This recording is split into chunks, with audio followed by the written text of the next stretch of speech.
morning, good morning, good morning. Good morning, good morning, good morning. Good morning, good morning, good morning. Good morning, good morning, good morning.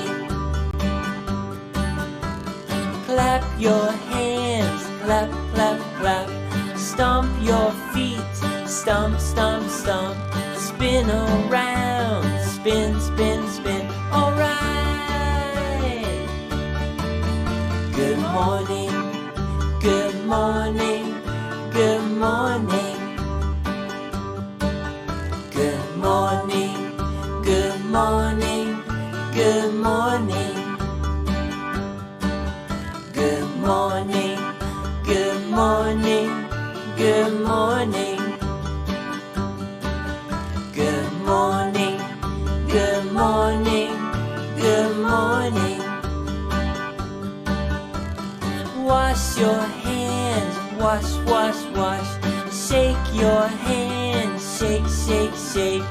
Brush your teeth, brush, brush, brush. All right.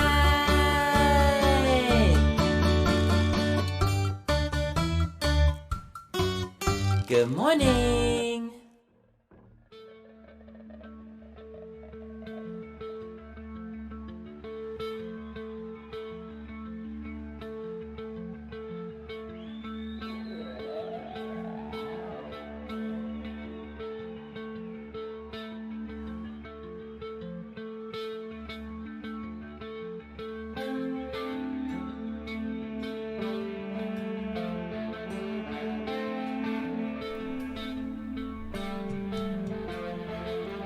What a great day, though.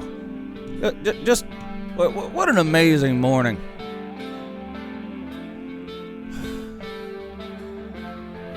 Stop mistreating Uncle Lou! Good morning, and that's Uncle Lou here. Yeah, that's right.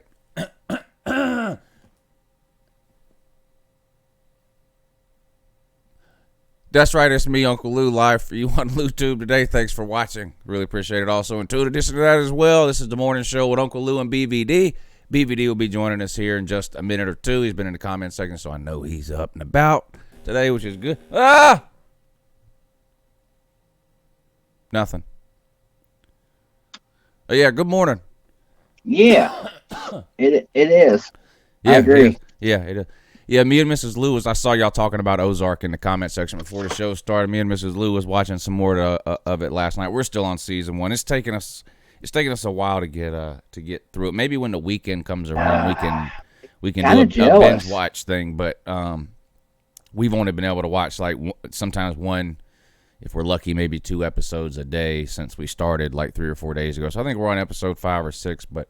I saw Ballard was asking if there was any nudity in there. You're telling him, yeah. Of course, I don't think I'm giving anything away here, but there's a strip club that plays prominently in season 1. If you've seen Sopranos, think of kind of like the Bada Bing. The show's not really about the strip club, but some of the things that happen during the show happen at the strip club. Is that a good way to describe it, BVD? Oh yeah. So. But we were watching it last night, and they had another one of those strip club scenes, and I looked over at Mrs. Lou, and I said, I didn't think I would ever see a strip club that was worse than the Augusta strip clubs, but there it is. That pregnant lady waddling around up there, and, you know, if that was the first scene, wasn't it? From the strip club. If you're into C-section scars, then that's the strip club for you, but that's sort of how it is in Augusta, too. I'm not going to lie. First of all, there's not very. I think there's only 2 or 3 strip clubs left here. They have weird laws and rules here. They outlawed strip clubs here. I don't know, 20 years ago, 25 years ago, something like that. Mm-hmm. But they grandfathered in those that were already here. And now all you've got there is probably a bunch of grandfathers. It's been a long time since I've been. I think the last time I went to a strip club in Augusta was it was either my bachelor party or a friend of mine's bachelor party. I can't remember which one of us got married first, but anyway, but they're not. I mean, they're terrible. Now, during Masters Week, usually, which is this week, they take a big step forward. Yeah, they fly in talent from all over the world down here for Masters Week, but of course that's not happening this week. I guess we'll have to wait till November, for free agency to start in the Augusta strip club market. But it's hopping down here during Masters Week. But other than that, it's a complete waste of time to go to these strip clubs. Without giving away any spoilers on Ozarks, the strippers do get better. Oh, okay, well. That's good, I guess. Mm-hmm. For a long time here, like in Augusta, when you go, like, it's not unusual to see like a mother-daughter team. Like it's weird. It's weird. We had a snake lady here for a long time too that would bring a big whatever the hell boa constrictor or whatever. Gotta have one of those. That's a must in stripper. Had one that had a midget that would come out and do cartwheels and shit. I mean, that was we used to go there sometimes just to see that. You know how people lie and say they go to Hooters because they have really good chicken wings. Yeah. Mm-hmm. We really did just go to that one strip club because that midget was funny. Like that was 100%. Like we would be out somewhere. It would be maybe a big group of us, girls and guys. We'd be out somewhere. And then somebody would say, "Let's go see that midget." We'd all walk down there. I can honestly say I've never seen a midget stripper, real or imagined. And another kind of interesting thing too, just because we happened to be talking about this the other day when Mrs. Lou was on, but we met at a karaoke place. We talked about that the other day. Mm-hmm. She used to go down there with her boyfriend at the time. Quite a bit, and then the group of friends and my girlfriend that I had at the time was our sort of group of friends. We used to go down there quite a bit. Well, when I say we went down there quite a bit, we really went down there a lot. I mean, we got to know pretty well all the people that worked there. We even got to know the owner really well. Now, she didn't always appreciate our business, because maybe we weren't always as well behaved as we should have been. But Maxine was her name. She owned that karaoke bar that we went to. She also owned one of the 3 strip clubs that was in town. And I wonder. We used to always ask her for discounts down there and stuff. We say, "Hey, if we spend like $50 here, what can we get down at Fancy's?" That was the name of her strip club or whatever. But we used to just give her a hard time. I wonder if there are any karaoke strip clubs, how that'd work out. Oh, that would be interesting. Now, who would be singing? Yeah, that's the thing. Hey, maybe we're onto something here, Lou. No, I said who, but who would be at a karaoke strip club? Who would be singing? The customers or the talent? Well, that's what I'm saying. Maybe we're on the start of something here. Maybe we need to figure this out. Yeah. Maybe we could, open up a strip club and Lou could be singing and no, never mind. Yeah. I should have got Mrs. Lou to tell this story the other day. So, I said I can't remember the last time I went, whether it was my bachelor party or a friend of mine's. When the friend of mine got married, I'm not going to say his name. We need to protect the guilty here. But I was a groomsman in the wedding, and so we did the bachelor party deal. We went out to eat, and then we went downtown. And his whole thing was, whatever y'all end up doing for me for the bachelor party, we can't go to a strip club. Like my fiance has just told me it's a no-go type of thing. All right, whatever, whatever.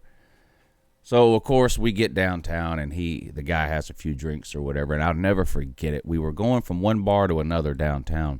Now, all the girls were out that night, too, doing their own thing or whatever, and we were out doing our own thing. And I'll never forget it. We were walking down the street in downtown Augusta from one bar to the next, and this guy, the guy that was getting married, stopped dead in his tracks, and he just stood there for a good 30 seconds. He turned back around and he looked at all the rest of us and he goes, "Take me to the tit pit." I said, man, are you sure? Are you sure? Because I'm not going to be the one that gets you in trouble. I thought about making him sign a waiver, but I said, okay, fine, we'll go. So we go. We're in there maybe 15 or 20 minutes. We weren't even sitting up at the stage. We were sitting at a table kind of off to the side or whatever. And we were there maybe 10 or 15 minutes we were there. And the DJ is talking and we're doing whatever the hell he's doing, introducing the next amazing dancer or whatever the hell. And all of a sudden he comes on and he makes an announcement. And he goes, we just need to remind everyone in here, there are no camera phones allowed. You cannot take pictures in here. And I remember, and we were all sitting there going, isn't that just common sense? Like, doesn't everyone know that? Like, you can't pull your camera out and start taking pictures in the strip club? I don't know why they feel like they have to announce that. And we didn't think much about it. Another 5-10 minutes go by, and there's kind of this commotion on the other opposite side of the place where we were at. And we all stood up and looked, and they were escorting some people out. It was Mrs. Lou and the girl who was getting married. Oh shit. They were in there. They were following us around downtown, taking pictures of us in the strip club, and got kicked out. And they were gonna then ask us later, tell the truth, did y'all go to the strip club, and try to get us to lie. I got you, so they could bust you.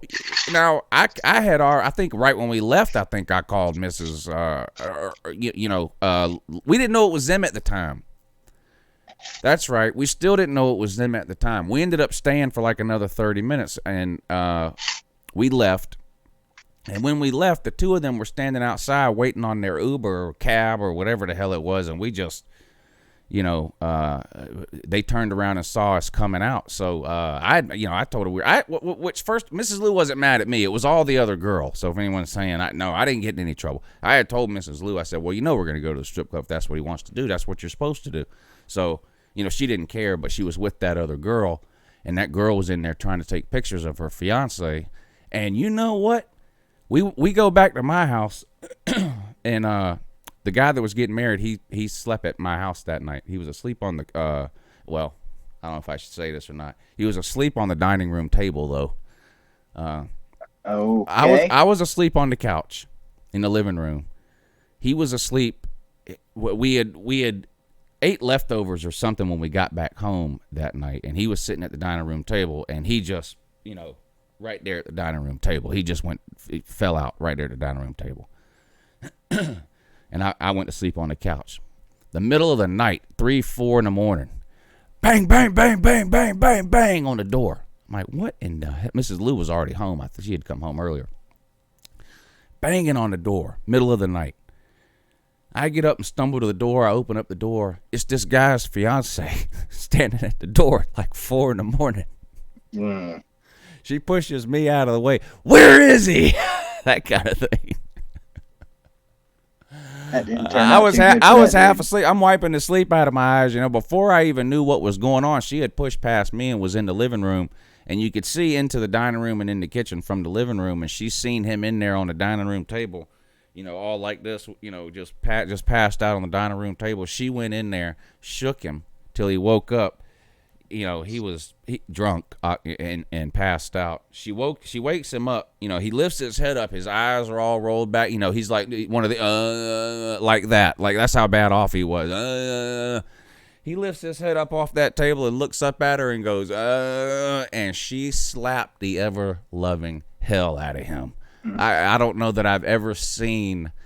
That might be his ass out. Yeah. And she dragged his ass up out of that house, and I didn't see him, I don't think, until the next week when they got married or whatever, which it was up in the air if that was even going to happen at that point. The marriage was questionable at that point, Oh, it wasn't was so funny.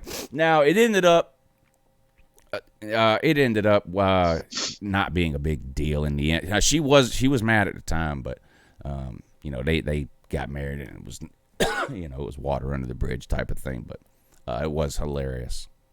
Absolutely hilarious.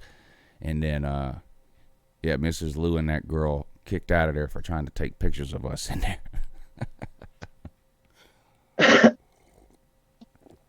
Anyway, Imagine that was a memorable evening, to say the least. now BVD probably you're a scholar. We know that, and a gentleman. and clearly a gentleman. I doubt you have spent much time in a strip club in your lifetime.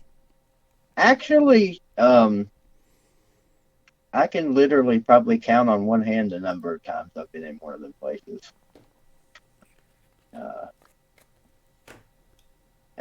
To the best of my knowledge, I'm going to say 4 times. And actually, Is that enough times to have anything interesting happen? I mean, probably nothing interesting enough to tell. I mean, Okay. I remember the first time I ever went into one, I'm not going to say I got in trouble, but I kind of aggravated one of the strippers because I was staring at her eyes. She had like the most beautiful freaking eyes I'd ever seen. And Stop she kind of it, got BBD. frustrated because I wouldn't look at the rest of her. Stop it. That's a true story, man. Serious. Yeah, that would. It has to be your first time if you're one of the people that goes into the strip club and is trying to get somewhere by telling the stripper how beautiful her eyes are. No, I wasn't trying to tell her nothing. What a She tart. just noticed. Potato level 1 million. Yeah. Oh my God, you was trying to date that girl when you BBD. Oh yeah, dude, I was like 19 at the time. I Oh was my fascinated by the whole atmosphere. You had the most amazing eyes. She did, damn it.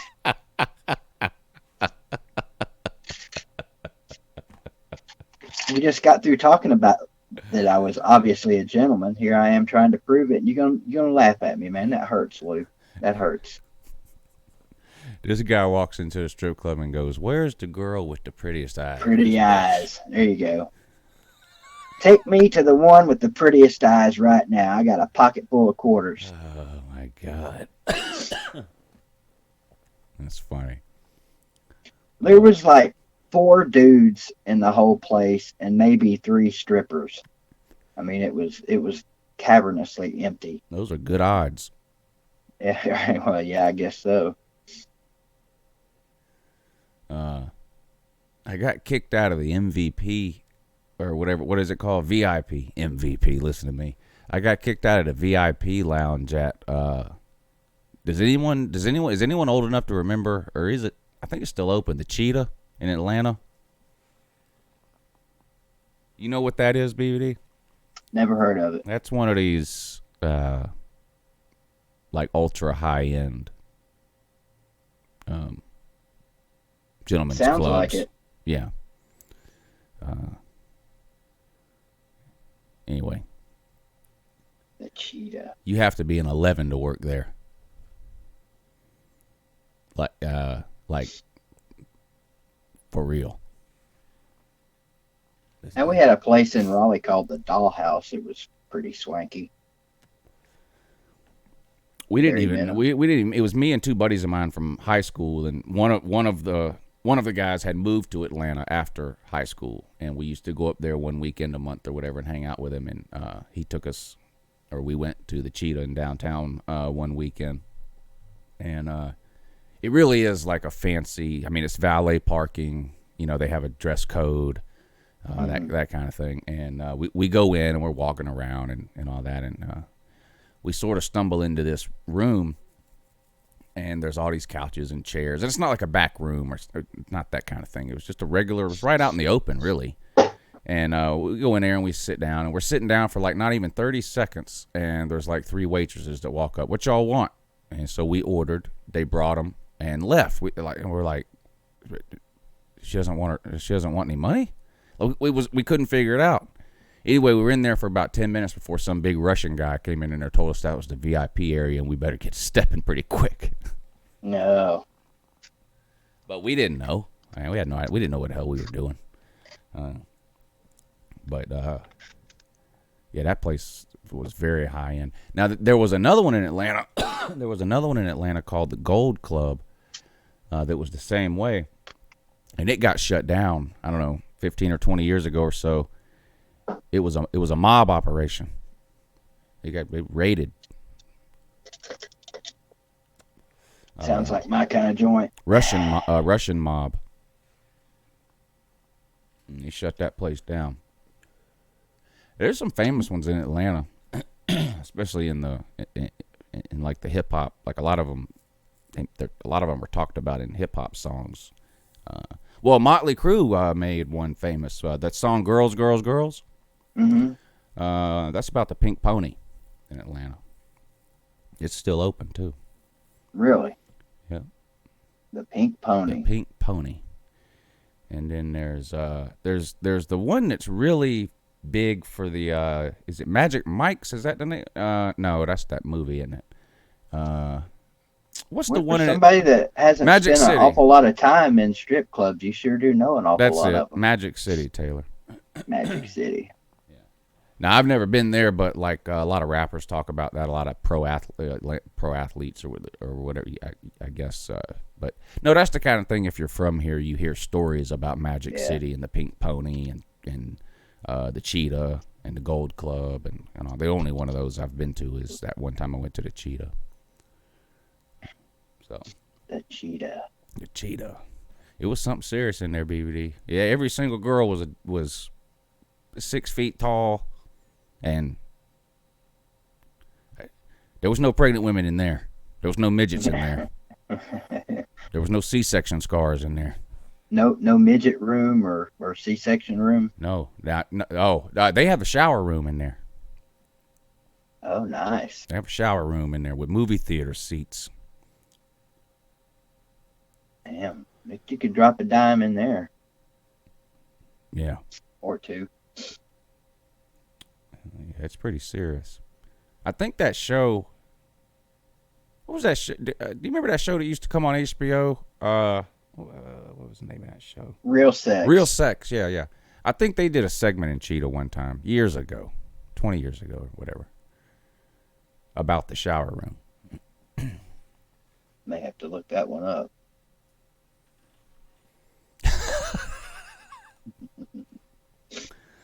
I hear you. Shower room. Oh, the Cheetah Club was very expensive. I mean, the Cheetah Club was, $15 for a beer, $20 for a drink, I guess the people in there weren't really concerned about money anyway. If you could afford to go there. The clientele, yeah. I mean, you go in there, there's people in there in suits and ties, and, Yeah. Oh, now look who shows up. Just waking up there, Pinecone. Oh, now Pinecone shows up after he was a no-show yesterday. Yeah, no show, no call, no show. You're fired, by the way. The first ever no-show we've ever had, BVD. A Miami fan. Imagine that. I've been doing this show since, I think, October or November. Me and you've been doing it together since the first week of January. Mm-hmm. He must have thought we invited him to a Miami home game. We've had at least, I don't know, how many shows have we done where we've had guests on? 40? 30? Whatever the number is. Everyone has showed up, but not the Pinecone. What do you have to say for yourself, Pinecone?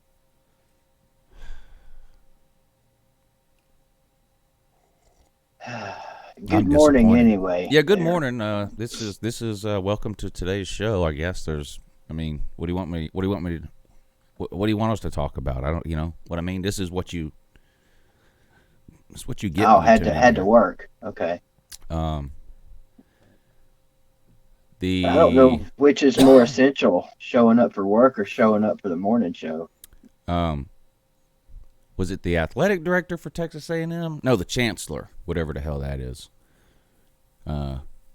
Gave an interview yesterday, or maybe it was the day before, and he was asked all the obvious questions. We're gonna have football,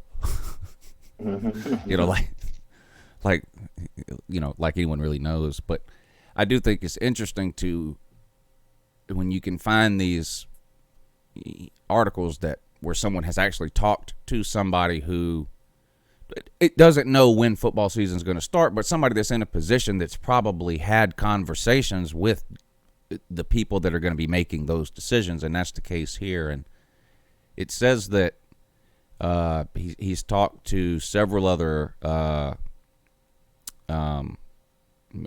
administrations within the SEC and talked to some people at the. Well, here's the quote. I'm in some conversations with SEC officials in the NCAA, And we've come to the conclusion that you could start football as late as October and still have a 13-game schedule. So this appears Say that to again. Say that again. It's close to October and have a 13-game schedule. In some conversations with SEC officials in the NCAA, I think we've come to the conclusion that you can probably start football as late as October and still have a 13-game schedule. Oh, okay. So this is a little bit more than just one man's opinion. If what he's saying is true, he has talked to other people who are going to be the ones that end up making these types of decisions. And so it appears that they are at least game planning for different possibilities. And according to this, they could start in October instead of September and still play 13 games. I don't know how they would do that. I'm assuming they would first get rid of the bye week. Secondly, they would probably, I mean, you got to fit 3 or 4 extra games in there. I guess they would play, December would be regular season, and they would push all the bowl games back a little bit, I guess is what they would have to do. Yeah. Well, clearly, Ballard, if they started in October, that would push rivalry weekend away from Thanksgiving. Yes. Rivalry weekend would be Christmas weekend, basically, 30 days later. Yeah. It says they're all focused on preparing to play the season as scheduled. As we have done in recent weeks, we use the best available information from public health officials, and at an appropriate time, we will make a decision about which way to go.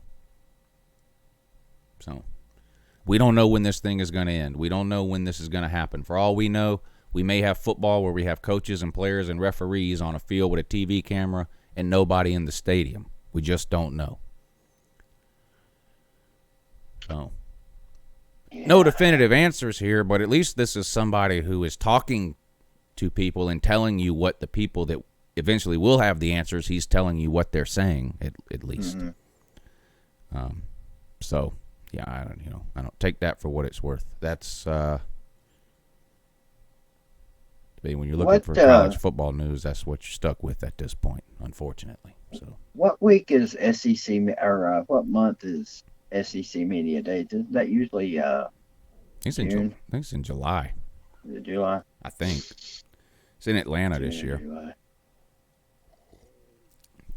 which is good. I like it when it's in Atlanta better than Birmingham. Are we still going to that if we're allowed to? Good question. Good equation. I'm going to say no, but maybe we will. I would like to get our credentials because we're media. No. Slim Shady Canes, what's up, buddy? Appreciate you supporting the show this morning with that PayPal link, which is in the description, by the way, if anyone is curious, which I'm pretty sure that they are not. Gotta ask BVD, do you think that strippers, every time he hears the song, do you think about strippers every time you hear that song, I'm in love with a stripper? First of all, I don't hear that song rarely ever, if I'm lucky. And then second of all, no. No. No. BVD's way too Why busy thinking about other things to be thinking about strippers. Way more important things. Yeah. Way more important things. No, I'm not gonna. I was fixing to go a little bit deeper into the hole, but I'm not. Speaking of deeper into the hole. Yeah. What is this CLEVE that we're supposed to have on today? Oh. Good point. I have not seen a CLEVE in the comments section. Well, let's find out what his deal is here. Hold on. I'm gonna try to add him, okay? All right. All right, then. Wait a minute. That's not right. What am I doing? No one knows. Well, I'd say strippers are definitely essential in Atlanta. I know. I'm just not going to tell anybody. Okay, here we go. Yeah, that. That.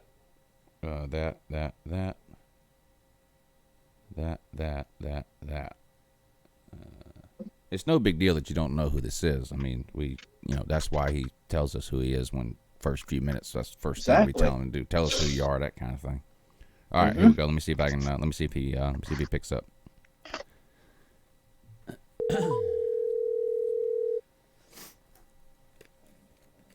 Go Dogs. Yeah, sick 'em in that. Yeah, good morning. What's going on, guys? Yeah, hold on one second. Let me add BBD back. All right. Yeah, BBD. Yo. Okay, yeah, he's on. Yeah, good morning. You're on with Lou and BBD though. Congratulations. You made it. This would be the part where you talk. Yeah, good morning in that. All right.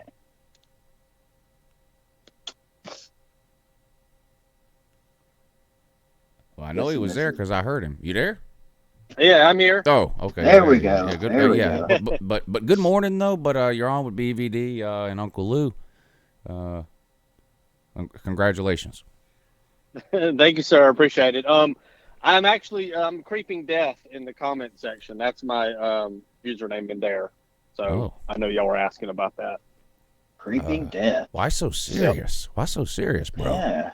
Well, that came from when YouTube was first created. I was really heavily into Metallica at that time. Yes. And still I do like Metallica even now, but at the time I tried Creeping Death 81, which is my birthday year, and that didn't work, and so I just threw an X in the middle, so it's Creeping Death X81. It just sort of stuck.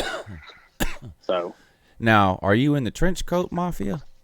No, sir, I'm not. Okay. No, I wasn't. Okay. Good. But when I was in high school, though, I did have a lot of friends that were, and I mean, it was the thing back then. I was in high school in the late '90s, and yeah, that was a huge thing at that time. Okay, everybody was wearing trench coats. We're about the same age then. I graduated high school in '96. The trench I graduated in 2000. Oh, okay, yeah. Well, take a few minutes. Other than what you just told us, introduce yourself at least a little bit. You said your name in the comment section. That's great. So people know who you are. Who are you a fan of? That kind of things. Just so they know what type of trash they can talk to you.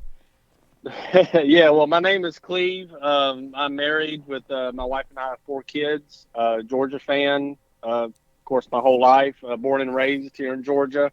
I was actually born in Waycross, Georgia, but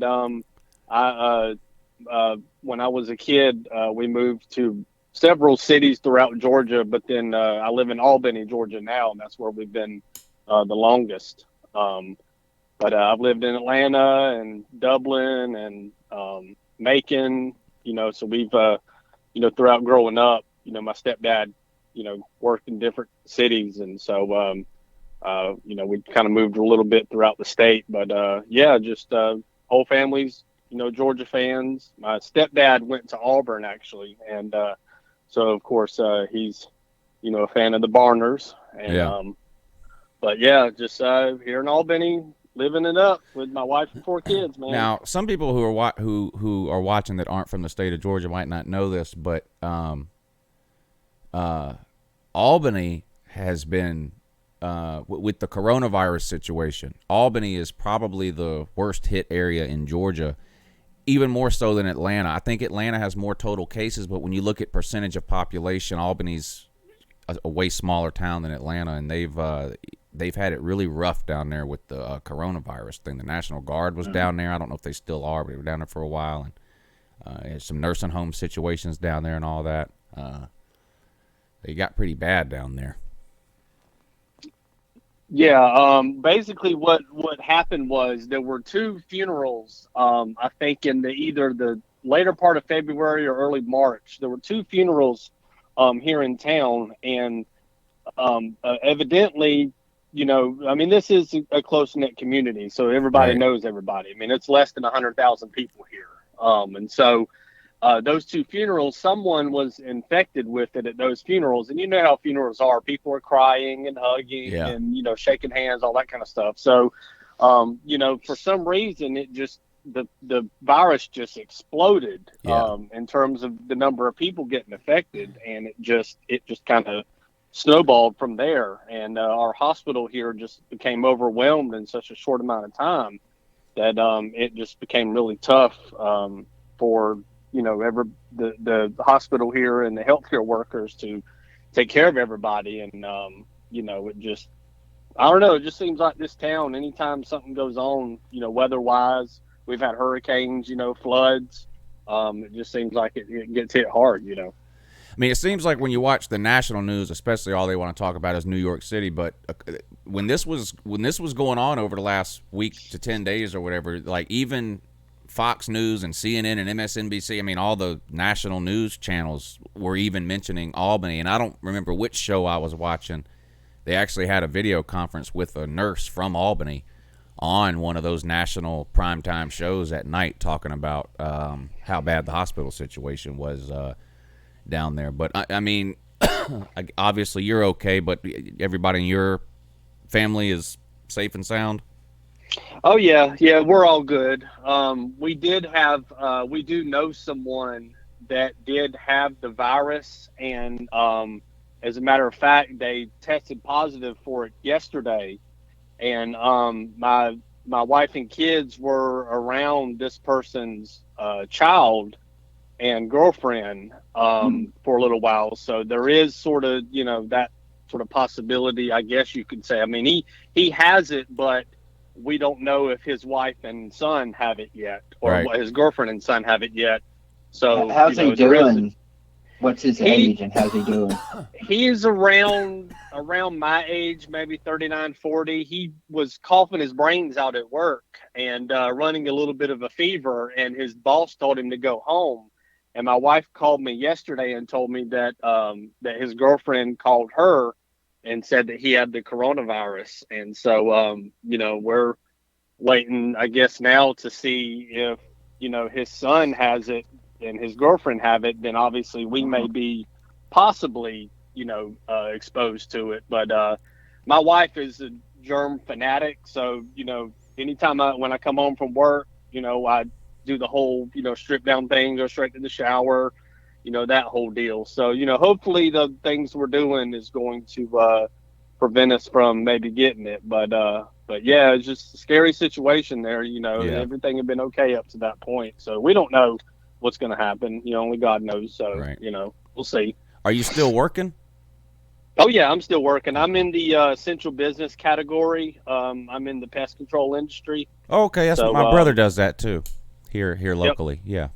Yep. So yeah, we're blessed and fortunate to still be working right now. But who knows how long that'll last. Right. Yeah.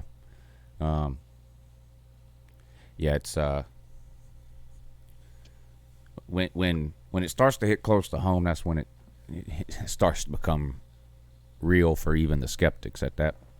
Oh yeah, Becomes there's hard to a deny. 5-day incubation period, I think, for the virus. So who knows? I mean, this time next week we could all be infected. Yeah. I don't know. Do you know how much So time we'll went see. by? The person that that just tested positive, do you know how much time went by between the time they were tested and the time they got the results? I'm just curious because there's different tests I out there. honestly, I don't, but I did see where our hospital now has like one of those instant test kits Okay, that good. apparently has been going around. Yeah. So there's maybe a possibility that he did one of those and found out right away. Or I honestly don't know how much time went by.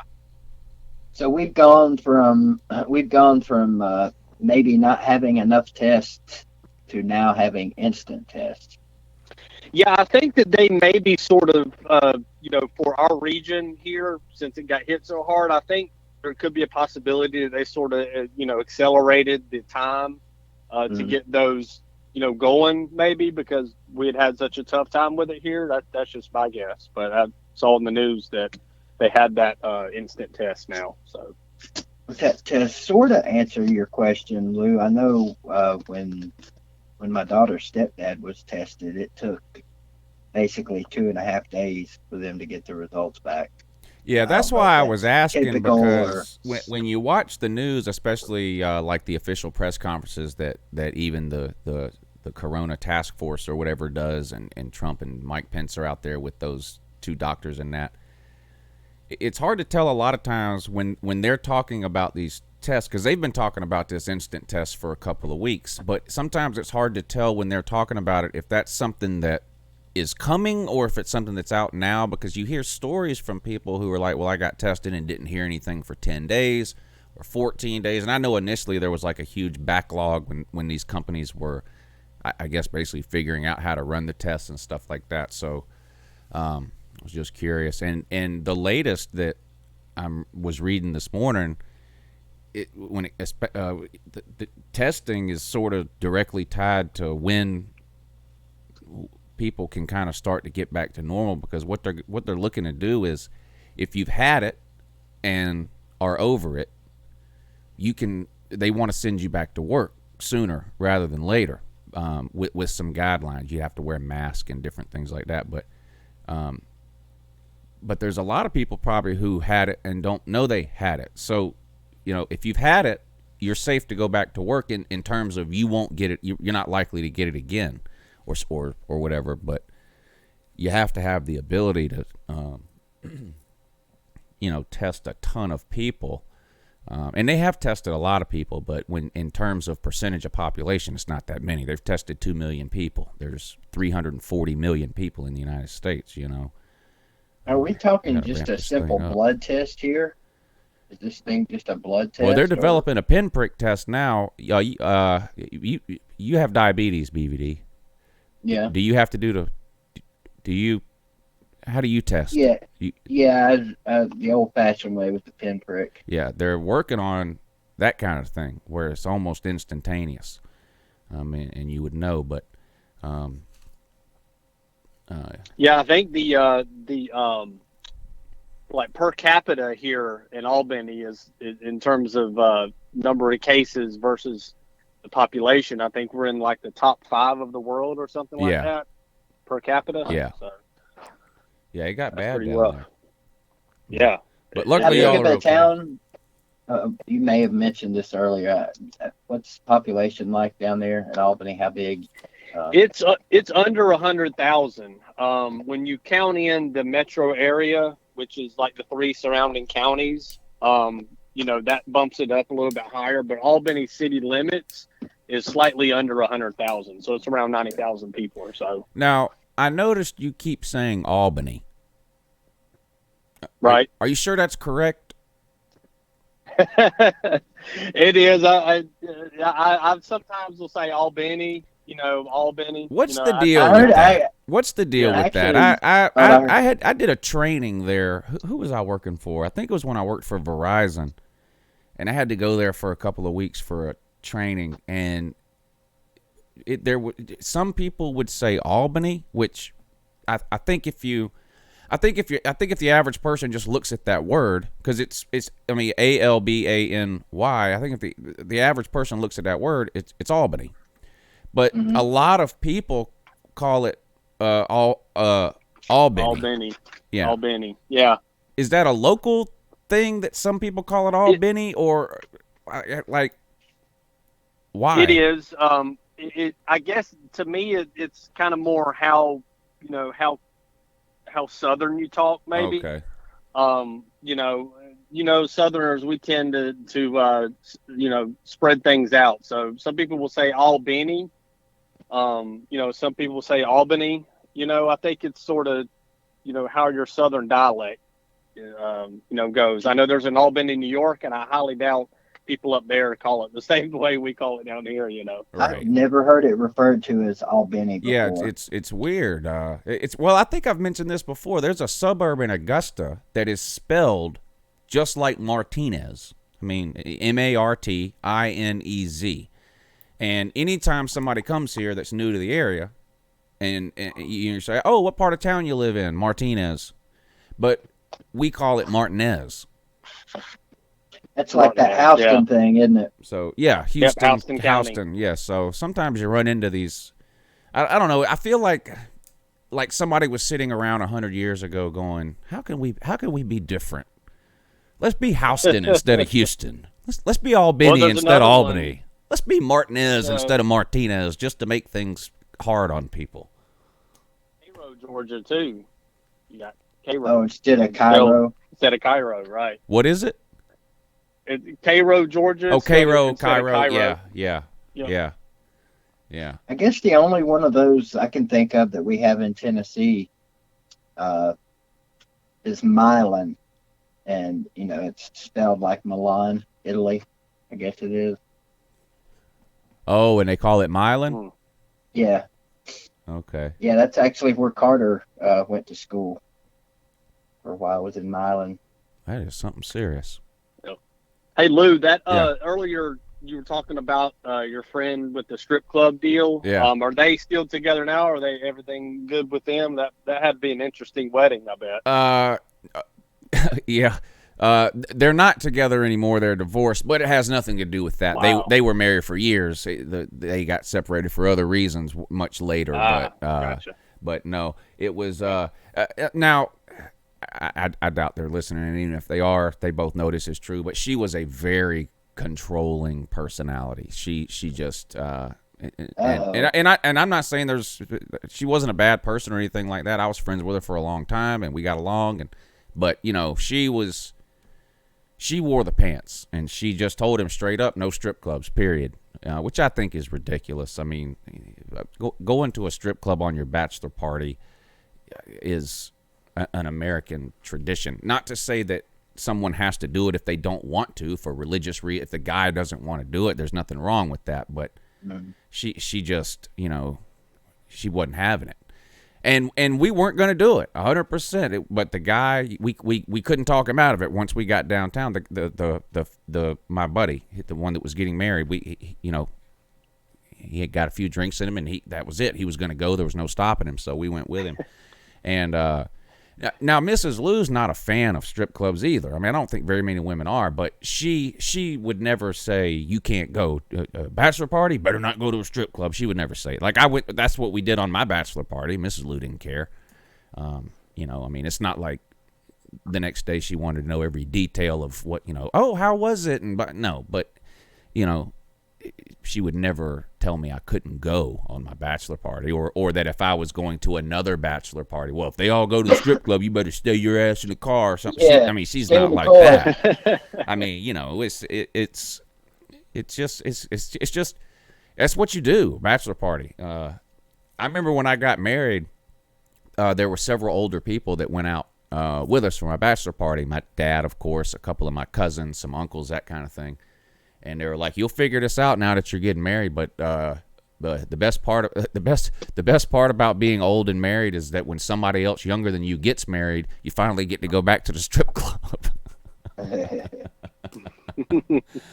So you know, but so it was a mess that night. It was hilarious. I mean, the fact that girl would sneak in there and try to take pictures, and we found all this out later, but. She knew he was basically she was following him around from club to club downtown all night long. We didn't know that. We had no idea. We never saw him until that incident happened in the strip club. And apparently she took those pictures, and she was going to ask him the next day, you know, tell me the truth, did you go? You know, she was trying to set him up. And then if he said no, she was going to pull out the pictures of him in there. You know, you liar, that kind of thing, so she could have something to dangle over his head. But because they ended up getting thrown out of there, their cover was blown, you know. And man, that's not much of a way to start off a marriage. Right. And then, of course, he got mad because, you know, he was embarrassed. He was like, oh, my God, I can't believe she did that. So then he was mad. So we ended up leaving not long after that, took a cab home. And then I told you what happened in the middle of the night or whatever. But does Mrs. Lou recall any conversation of her, you know, talking about, I'm going to bust him. I know he's out doing this. We're going to. Well, yeah, that's how I found out how it really went down. Yeah, that's how I found. Because it wasn't. This was a small. The wedding was on the smaller side, so it wasn't like 20 of us that were out that night. I think it was only like maybe 5 or 6 of us. so it wasn't like we were a huge crowd or anything. And then I think it was just Mrs. Lou and the other guy's fiance that were going out that night too. Might have been a couple other girls, and I just don't remember. But so like we knew they were going out to do their thing, and we were going out to do. That's the thing. It was her bachelor party too. So she spent her bachelor party private eyeing her fiance. I mean, that's just sad. I think that's a lot of fun for the other ladies, right? I'm sure. That's what I told. That's what Mrs. Lou was saying. She was like, it was miserable. All we did was, hide on the other side of the street from y'all and wait on y'all to come out of one place and into another so we could see what she was like. She was like, it was ridiculous. God. And Mrs. Lou was never. I mean, this wasn't like somebody that Mrs. Lou was best friends with or whatever. Mrs. Lou only even knew this girl because she was marrying one of my friends type of thing. It wasn't like they had been friends for years. So, I mean, Mrs. Lou went out, with her because they were good enough friends to do that. But, Mrs. Lou agreed it was ridiculous. And she was more embarrassed, I think, than my friend was when they got caught in a strip club and the other girl was taking pictures and all that. Oh, I'm sure. Because it wasn't Mrs. Lou that was taking the pictures. It was the other. Yeah. It was the other. I don't want to say their names, but yeah, it was. I mean, at the time, it was hilarious to me. I was laughing and I was like, "Oh my God, she done followed you in here and got kicked out for taking pictures of you." I mean, it was the funniest thing in the world to me at the time. But then, 3, 4 in the morning, you get that. First of all, it's never good when someone starts banging on your door at 3 or 4 in the morning. It's not Publishers Clearinghouse giving you $1 million if someone's banging on your door at 3 or 4 in the morning. Like, it can't be good news, and none of us, we all had too much to drink. It was a bachelor party. We had taken a cab home, and I was asleep or passed out on the couch, whatever it was, and I didn't know my buddy was asleep on the dining room table until I got up, opened the door, the fiance comes barging in. Where's he at? And I'm kind of stumbling through the living room, following her, trying to wipe the sleep out of my eyes. And we come around the corner, and there he is, laid out on the dining room table. And she slapped the hell out of him. He probably doesn't even remember how he ended up on the dining room table. And then she turned around and left. She wasn't there. She wasn't there 30 seconds. She got what she came for. Wondering, like, how must he have been reacting the next morning? And it's probably still hurting on his face, from her hitting him. I mean, what was his thought process, throughout the wedding? That had to be kind of strange. Yeah. Well, luckily this was a week before the wedding. We didn't do the night before. It was the week before. So they had like a week between the time that happened and the day they got married to iron it out or whatever. And like I said, everything was fine 24 hours later, but it was a mess that night though. But yeah, I mean, the wedding went off without a hitch. It was no, I'm sure without a hitch or a slap, right? Right. Yeah. And they ended up moving to Atlanta, and like I said, they're divorced now, but they're not divorced because he went to the strip club on his bachelor party. I mean, they were married for years, and it was just, other things and issues, but Lou, I was going to tell you to avoid the, y'all were do the moment in LouTube history. If you wanted to really see some embarrassing videos, check out the few YouTube videos I've uploaded. Oh, yeah, that's a great idea, funny. Actually. And I don't remember, Lou, if you probably remember this. Back when you went to Tennessee for the week, you took a picture of the stairs in your house, and you remember I commented on the stairs, and it was like, nice. And then you went on my Facebook page and found the picture of a misspelled street sign that was in my neighborhood that I posted, and that would be kind of a hilarious sign to show, because it just shows the kind of the stupidity of city workers at times, which are great, but spelling should be a requirement to work at that job. You remember that picture? Yeah. Me and my son were out playing. My son, I told you before, he plays baseball, and so we were out in the front yard one day, and we were playing baseball, and that sign had actually got replaced. Hurricane Michael came through our town too in 2018, and that sign had got replaced after Hurricane Michael sent it into my neighbor's yard. And so we were out playing baseball one day after the sign got replaced, and I just happened to look up and notice, like, that's not spelled right. But the sign that goes the other direction is spelled correctly. So it was just, it was just crazy. But speaking of your YouTube channel, though, what's the exact spelling of it again with the X or whatever? Yeah, Creeping Death X81. The letter X. X81. 7 videos? That sounds about right. Yeah, I never These are hardly from, upload anything. Just from 8 years ago? Is this you? I don't know if this is the right account. 8 years ago? That sounds about right, yeah. Martin Prado walk-off game-winning single? Yes, that's it. That was actually my son's first Braves game we took him to. Yeah, that's the one. Okay. Yep. Which one you want me to play here? Do the one of my daughter crying at Walmart. That was hilarious. She even to this day now, sometimes she will get upset at something and she'll start crying and pitching a fit. And then as soon as you And start she's how old now? She's 13 now. But she'll that eventually stops.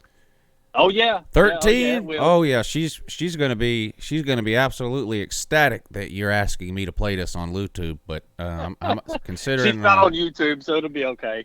All right, here we go.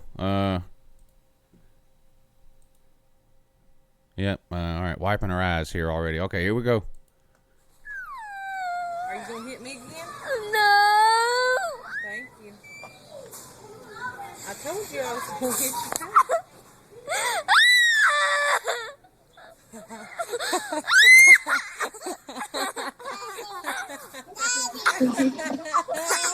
gonna watch this later, and it's gonna be hilarious. What's Sammy do? Look at Tom. And then she stops. What is going on? That's enough.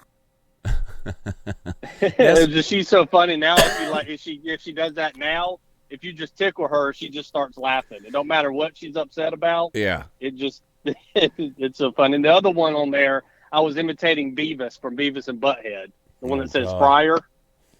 That was one of those situations there where, and all kids do this, where they, like, she's forcing herself to cry there. Like, she's not even really that. But she's trying Right. she's trying as hard as she can to be upset right there.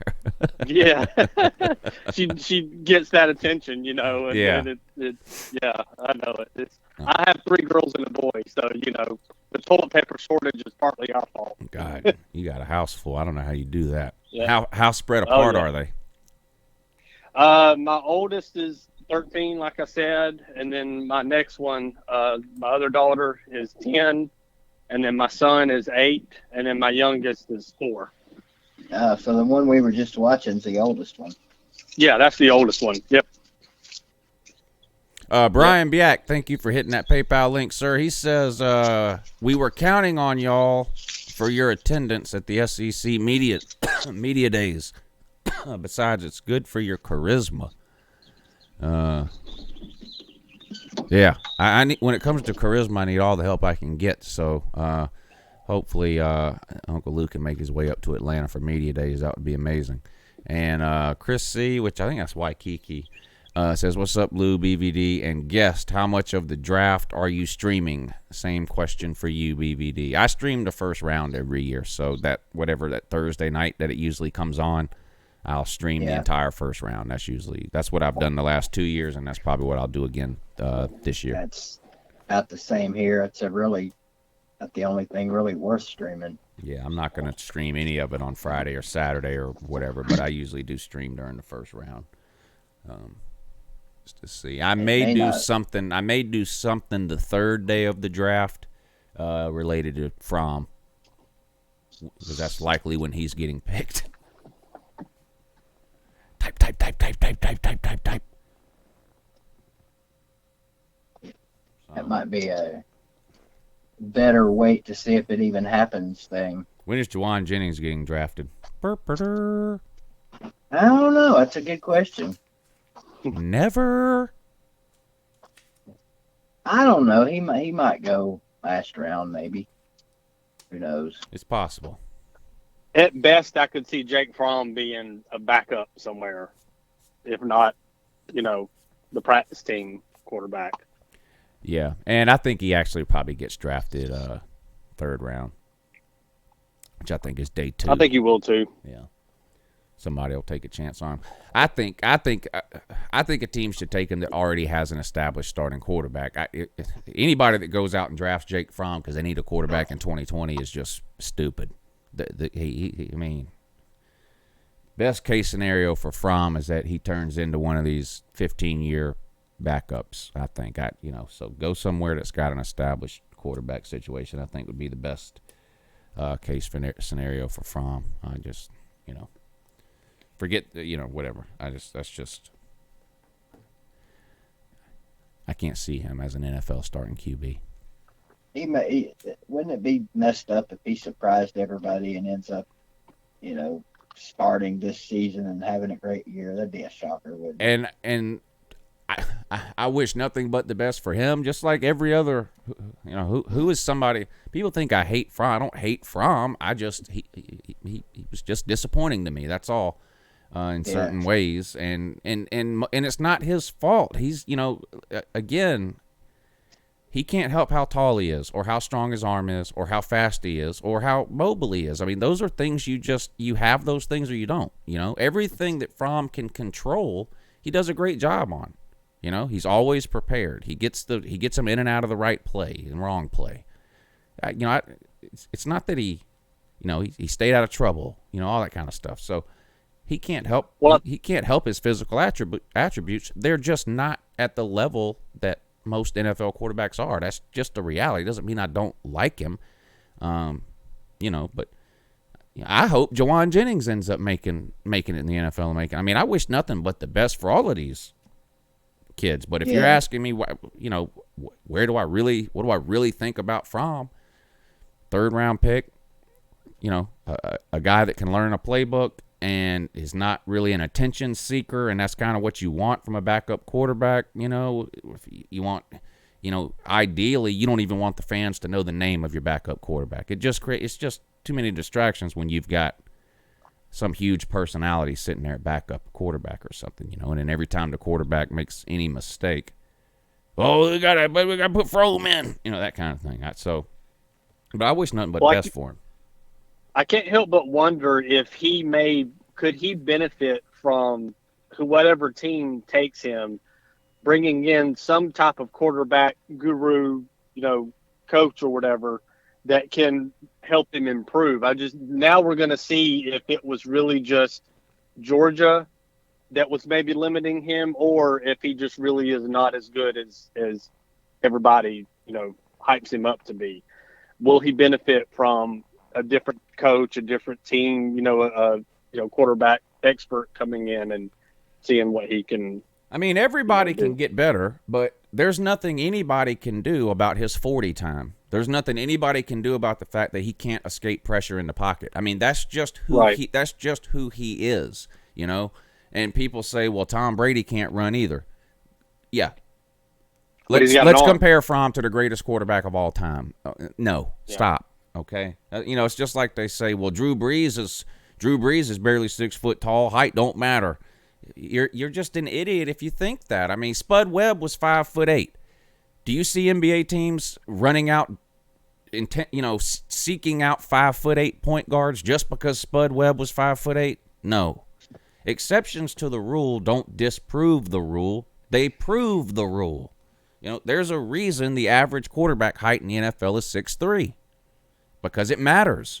Does that mean if you're 6'1", it's impossible to become a successful QB? No, you can. Drew Brees, Kyler Murray, whatever. There's one or two examples. Russell Wilson, But all those guys I named can move around. Tom Brady is much taller than Fromm, has a way better arm than Fromm. The only thing remotely similar between Fromm and Brady is that they can't run. That's the only thing they have in common. Brady's able to overcome that. I have no idea. Isn't he pretty short too? Maybe I don't know. I may be wrong about that. I was thinking he was like 6 foot. He might something. be. He might be Fromm's height, but he's got one of the top 5 arms yeah, in the NFL, yeah, and he can run. So he makes up It's for his amazing. lack of height with some other things. Mhm. Fromm doesn't excel in any of those other areas to be able to make up for the things that he's average or below average in. He just doesn't. He doesn't have a great arm. He can't run. He's not tall. He's not mobile or says elusive. he is tall. Okay. So I guess out of all the things you mentioned there, well, we got one guy saying Smart is tall, and then that dog saying 6 foot even. Oh, 6'3". Okay, I got you. Of all the things you mentioned there, I realized the only thing he really could improve on would be his arm strength, I guess, isn't it? I mean, yeah, yeah, Mahomes you could is 6'3". conceivably get better at I just pocket looked it up. presence and stuff like that. But Mahomes is 6'3". yeah, I see that now. What about Matt Ryan? How tall is Matt Ryan? I think he's 6'6". Yeah, he's up Oh, there. okay. Let me Oh, see. yeah, I didn't know. Yeah. 6'4". Oh. Peyton Manning was only 6'1", but he had 4 extra inches on his forehead, so that made him 6'5", 6'6", whatever he was. I'm about tired of his Allstate commercials. No, it was a nationwide. They play those over and over again. Peyton is cool. I mean, he's got a comedic, and he's got a pretty cool show on ESPN Plus. I that still one where haven't seen that. it's pretty good. I've seen a few episodes of it. He goes to Vince Lombardi's house in Green Bay, and talks with okay. people. It was one on the celebration of the 100th anniversary of the league, but you need to check it out. I forget the name of it, but it is a pretty cool show. He definitely has a personality. I've heard people talk about it. He actually did pretty good on Saturday Night Live. Yeah, I've seen his Saturday. Oh yeah, I remember that. There too. I forgot he was. I forgot he. I forgot he had hosted Saturday Night Live. I remember that now, though. Yep. Yeah, that's interesting. A lot of athletes have done that. Some have been really good. Some not so much. Yeah. Yeah, some of these NFL guys and even other sports, they'll have cameo spots in movies, and you can tell there's a reason they're not actors.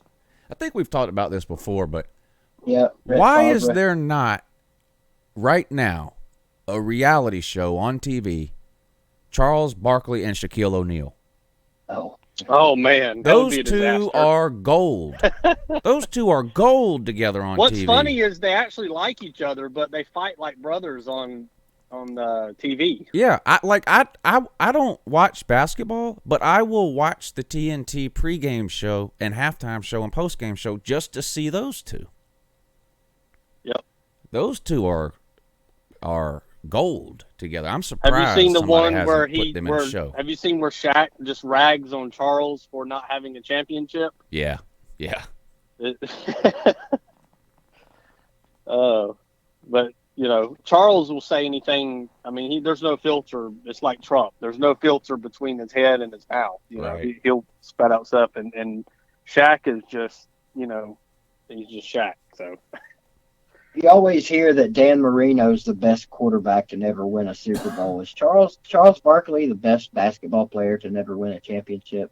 There's got to be several more out there that were better than him. well, after seeing Dominique Wilkins' SEC, what's that SEC show on the SEC Network where they put a player on there from the SEC and talk about their career?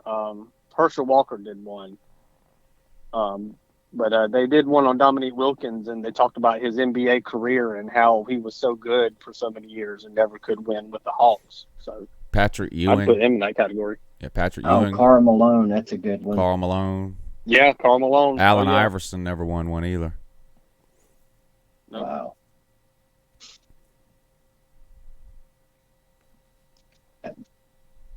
Probably several of them. Thinking about it, Stockton never. Well, yeah, I guess Stockton never won one either because he played with Malone all those years. Yeah, that's right. Two of them together. You got some that are pretty good now, too. I don't know about greatest of all time, but I think Chris Paul. James Harden. Yeah. Has Howard got one yet? Dwight Howard? Did he get one with the Lakers? I can't remember. No, he definitely didn't get one with the Lakers. Been a while. Dwight Howard, you said? Yeah. Reggie Miller. Miller won one. Didn't the Pacers win a couple? No. They made the finals one time, but they lost. Oh, okay. They were in there every year in the championship, the whatever the hell conference championship. Speaking of NBA, I'm looking forward to that Bulls 30 for 30 October 19th. I saw somebody posted on Facebook where it might exceed the Super Bowl ratings. I haven't heard about that, but I'll watch that too. That was the only time series on the Bulls. That was the only time I ever did get into the NBA in any sort of big way at all. I don't see how you could have been alive in the mid '90s and not watching the Chicago Bulls. I mean, that was unreal. Oh yeah, I think everybody was a fan of them at that point, except the Knicks. Is Michael Jordan the biggest athlete of like ever, or of our generation, or like I would say yes. Who else even compares? Tiger Woods, maybe Muhammad Ali. Woods, I would say Tiger. I mean, he is so far above him. I mean, LeBron James is, okay, he's the best basketball player of the last 15 years, but when you just internationally in commercials and movies, I mean,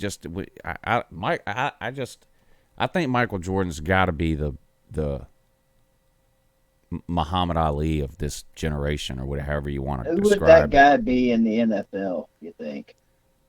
Tom Brady? Yeah. Maybe. The thing about Tom Brady,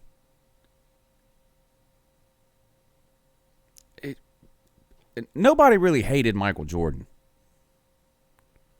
Yeah. Now, he was very competitive. Yeah, I get that, but there's a lot of people that don't like Tom Brady. And a ton of people that don't like LeBron. Yeah. Well, the thing is with Brady is that the whole cheating thing, that kind of hangs over its head. Jordan never, that I know of, never was accused of cheating. I mean, you got the flu game, which take that for what it's worth. But other than that, I don't know of any, cheating scandal that, was over Michael Jordan's head when he played.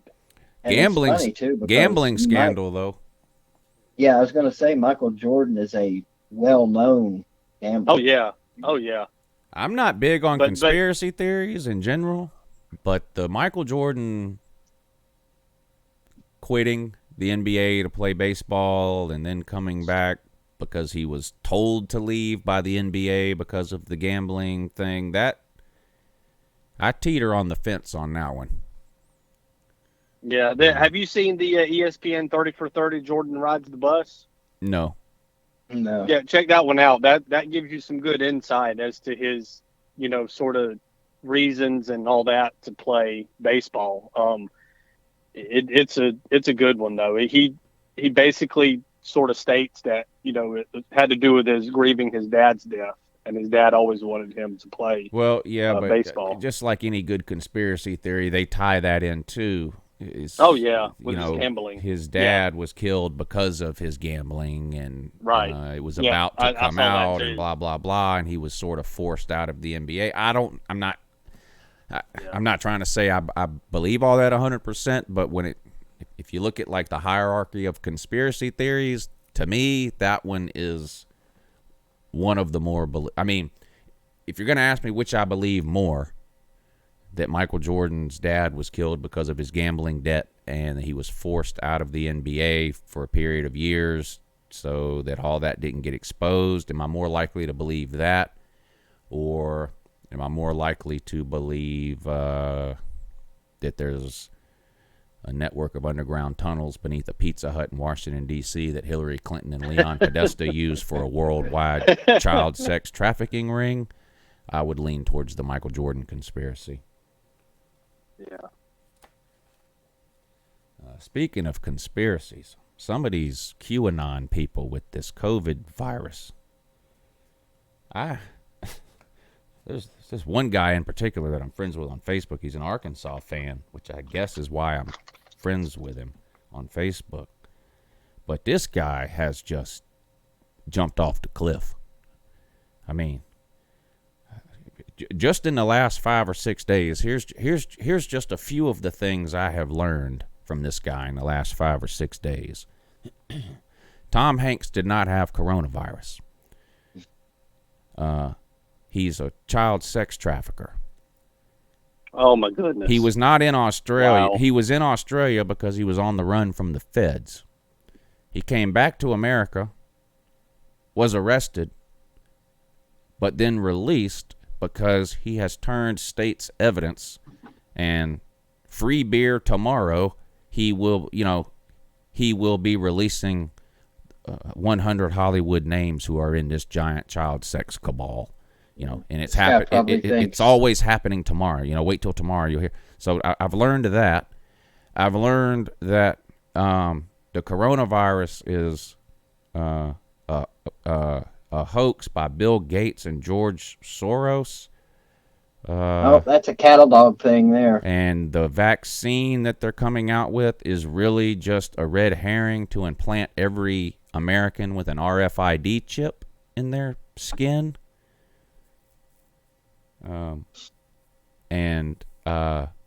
The other one is that the coronavirus is a hoax. Donald Trump knows it's a hoax, but he has decided to play along with it in an attempt to gain control of the Federal Reserve.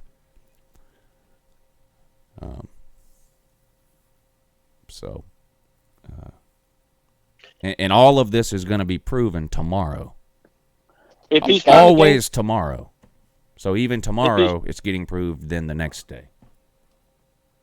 How would him trying to dish out money to small businesses and every American help him gain control of the Federal Reserve? You can't apply logic to these scenarios. I don't get that. They quickly fall apart when you do. I wonder if this guy actually thinks that Tom Hanks actually was trapped in a airport terminal for weeks. I wonder if he believes that. Yeah, and the movie was just a giant cover-up for them flying a bunch of 9-year-olds in and out of the country. Mm-hmm. Yeah. Makes sense. Very strange when you start looking into these QAnon things. Very weird. And the thing is, the thing is, it's like 100 different conspiracy theories a month, right? Well, 10 years from now, that's a total of 10,000 different conspiracies. 10 years from now, one of them will be proven true. And they're all going to go, see? But told you. Yeah, told you. But it's just very, very strange, very weird. And it's some of these people, I mean, their mind is gone. Sad to see. Lou, did you see the not to switch gears for a minute? Did you see the Jamie Newman trick throw of him? Yeah, bringing the basketball. Yeah, that was pretty cool. Something else I didn't realize about Jamie Newman until might have been that video or a picture because there's some video and picture floating around too of him working out with Justin Fields. I saw that too. There's something else that I didn't realize about Jamie Newman, and that is he's 40 years old. Have you seen this guy? Wait, Jamie Newman is how old? He's got to be 40 years old. Got to be. No way. Oh, really? Let me find a picture and put up on the screen. This guy's got to be. He's every bit of 40 years old. There's no way this guy's 21 or whatever they're trying to tell us. Who are we talking about? If this was Little League, people would be Jamie demanding. Newman. Yeah, if this was a Little League situation, people would be demanding to see this guy's birth certificate. Let me see if I can find this picture. Of course, I can't find it now. Yeah, the guy looks old as hell. Why can't I find it? Try this. BBD, are you familiar with? Are you around the Gatlinburg area? Are you familiar with that area much? Yeah, I'm about an hour-ish away. I'm real familiar with that area. We were thinking about, vacations are still a thing this summer. Maybe vacationing up there. I hadn't been there in years, but is it still worth going? I've heard the Pancake Pantry is nice, and of course Dollywood. I'm not a big Dollywood fan myself, but with you having kids the age you have, they'd love it. I think so. Yeah, that we would go more for them. Yeah, and there's a ton of stuff to do. I mean, there's a pancake house every 25 feet up there, so yeah, you can't find a pancake in Sevier County. You're not looking. I'll if we go, I'm gonna definitely wear my Georgia gear, and I'll report back to you if anybody says anything to me. Oh, yeah. I mean, depending on when you go, I used to live in Pigeon Forge, and you see gear from all over the southeast and everywhere, really. I mean, it's not unusual at all to see other SEC gear. This isn't the picture I was looking for that I just put up on the screen. I just wanted everybody to get a good look at your national title winning QB for 2020. There he is. Did they chisel this guy out of a block of granite, or looks like they did? Or is this a real human being? Can't even see his face. This doesn't even seem fair to other teams. Is there a way I can see it without messing up the phone call? I think so. If you're on a smartphone, you should be able to pull. I'm fixing to take it off the screen though. You can look it up later, but you can go back and watch it. I'm trying to find this other picture I was looking for, because I saw it posted all over Facebook the other day, and I'm like, Jesus Christ, this guy's got to be 30 or 40 years old. What is this? You couldn't really see it from that other picture, but I can't find it anywhere now. Anyway, he just looks a lot older than he is. He's not. I'm not trying to say he's really 40 years old, but when you see him, he does not look like a 20 or 21 or 22 Snake, year old. And I know you're not trying to compare Justin Fields' physique to that dude's, are you? That dude looks like a freaking looks like a bodybuilder or something, just from that one picture. Well, that's not fair. That's not fair. I got speaking of Auburn, so my mother-in-law made me a Georgia mask for the whole coronavirus thing, and my stepdad commented on the post that I made about the mask and said, that mask might make you sick. Y'all are members of the TTC, so give me a good comeback. Tell me again now. I was reading something. Oh, it's okay. My mother-in-law made my family and I some masks. Oh yeah, we all have one of the homemade ones here too that somebody sent. Oh yeah, yeah, I know what you're talking so about. she made me a Georgia one, and I posted it on Facebook, and my stepdad, who I told you was an Auburn fan, commented on it and said that mask could make you sick.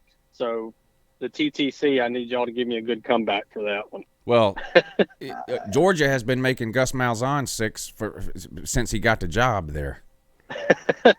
That's true. I mean, what is true? All right.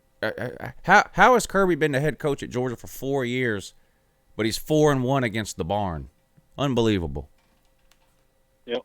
Shout out to Auburn for beating Georgia one time in the last 5 games, though. That's quite an accomplishment. Even Tennessee has somehow managed to beat us 2 out of the last 5, but the barn has only beat us 1 out of the last 5.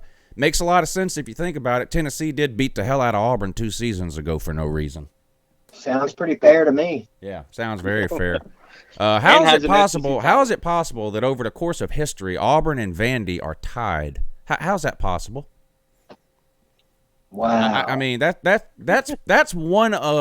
got to be one of the most embarrassing football stats in all of the SEC. That a team like Auburn is tied all time against Vandy. That's just pitiful.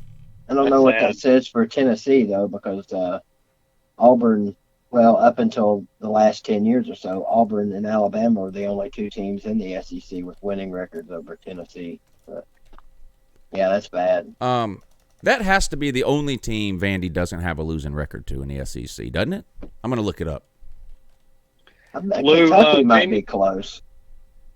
Baby Newman's birthday is December 1st, 97. Yeah, I'm going to need to see that birth certificate. I know, right? Now, this article is from 4 years ago, but so the numbers are a little bit different now. Where are we at? They have a 47% winning percentage against Kentucky. This is as of 4 years ago. So they have a 42% winning percentage against Ole Miss, 37% against Missouri, 31% against Mississippi State, 27% against Tennessee, 25% against Georgia. So, yes, Vandy has had way better luck over the years against Tennessee than they have Georgia. No surprise there. 23% winning percentage against Bama, 22% against Arkansas, 20% against Florida, 16% against Vandy was 4-21 against South Carolina as of 4 years ago. I don't know off the top of my head how the series has gone the last 4 years, but they were 4-21, and then they're winless against Texas A&M. So 500 against Auburn is Vandy's best record against any team in the SEC. That's pitiful. Wow. That's pitiful. Look, and it's not yeah, like it they've is played bad. 4 times either, because this is what the Barner would. Oh, we don't play them every year. They've played like 44 times, and it's 20. It's like 21 or 42 times, and it's 21-21. So that's sad. They've played 40-something times over the course of 100 years or whatever it is, and they are tied. That's there is not a Barner alive that can justify that. There are some that will try. If it was 5 or 10 games, eons ago, you might could understand. But Bartholomew Bob EIEIO is in the comment section. Bob, let me ask you something. When it comes to Auburn's all-time record against Vandy, even 500, is that fair? What? Not fair. What is not fair? Lou, you need to have your brother on. He can maybe talk about that. Oh, that Barner there. He was dropped on his head when he was a kid.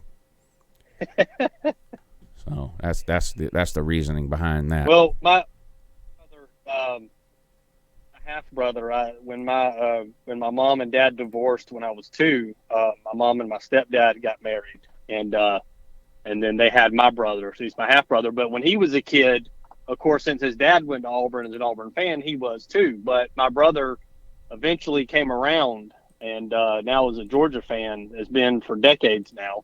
But yeah, I mean, he was. I was in your boat at one time too. That he was dropped on his head. I swore, and then now he's. Hey, do you get a chance to go to many games? What, like Georgia games? No. Like Yankee games. Southern Cal games. No, Georgia games. Either maybe at Auburn even. I don't know because for those that don't know, Albany's I know Southwest. Are you closer to Auburn than you are to Athens? Yes. Yeah. And it's about probably 2-hour drive from here to Auburn, but then about 4 hours to Athens. I actually haven't been to a Georgia game. It's just, opportunity hasn't presented itself, just for whatever reason.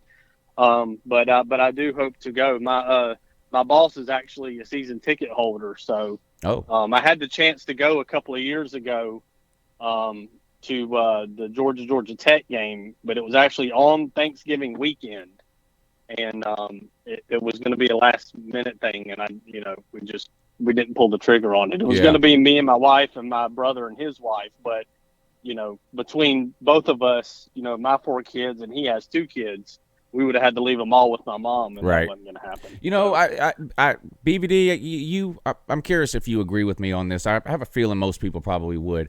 Clearly, if you're going to go to a game, you want to go to Georgia versus Alabama or Georgia versus Tennessee or Tennessee versus Bama or Florida LSU. I mean, obviously.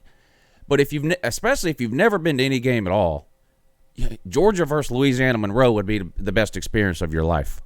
I mean, I mean, is that it? Is that really even a? Is that even a serious question? Well, what I mean is, some people, it's very expensive to go to a game for some people. Now, you say you've got a connection possibly through your job, but a lot of people don't have that, and they look at the schedule and they go, oh man, I'd love to go to. I haven't been to a game, and we're hosting Notre Dame this year. I'd love to go to that. And they look it up, and it's $600-700. Taking your whole family, right? And they see $600-700 a ticket, and they're like, well, screw that. And clearly, that would be a great game to go to, but I won't take my kids to a game like that. If I take my kids to a game, it's Georgia versus Louisiana Monroe, because I'm going to pay $40 for a ticket, not $400 to take a 7-year-old or whatever to a game. And there's been a lot of years where the only game I went to was one of the nobody games, so that I could get in for $40 or $50 or something, instead of saying, a couple of years ago I went to the Auburn game. That's the most expensive ticket I've ever bought. Those tickets were about, I think, $250 a piece or something. That's the most I've ever spent on a ticket. But I've been to a lot of games where I got the ticket for $40 or $50. So I tell people the same thing all the time. I know you want to go to the biggest game I want to go to Georgia, Alabama. If I don't go, there's only going to be one reason. I don't want to pay the ticket pricing. So I just tell people if you've never been to a game, just go to one. Any one. Doesn't matter, because the dog walk is going to be the same. The tailgating is going to be the same. And just walking into Sanford Stadium, or whatever stadium you happen to be a fan of, for the first time is an experience. I mean, it's not going to matter. The first game you go to, it's not going to matter who you're playing. It's just so much fun. So if you get an opportunity to go. No matter who they're playing. That's not just to you, CLEVE. That's to anybody that might be watching or listening and hasn't had a chance to get to a game, and ticket prices might have something to do with it. Go to any game you can go to. The worst game on the schedule is worth going to, especially if you've never been to a game. Unless you're a Vandy fan, then sell your ticket for $3 and go get a can of pop somewhere. Now, those are the people who really have it good. If you live in Nashville, but you're a fan of another SEC team, you've got it made, because you can go watch your team play in Nashville every single year for $11. And be about like a home game. Yeah. Yep. So that's just what it is. I would like to go to a game. Well, we talk about this all. I'd love to go to some away games. The first thing I'd want to do is go to a G Day. That's the first thing. Oh yeah, man. There's a lot of fun. You know what? The older I get, the more I like G Day as opposed to even regular going to regular games. G Day is so much fun, and that's the one you take all your kids to. Because it's free day. Yeah, and not that there's not some people running around drunk at G Day. That there is some of that, but generally speaking, G Day tends to be way more family oriented and family friendly than a typical game. Not that typical games aren't family friendly, but G Day is even more so, in my opinion. My kids love G Day.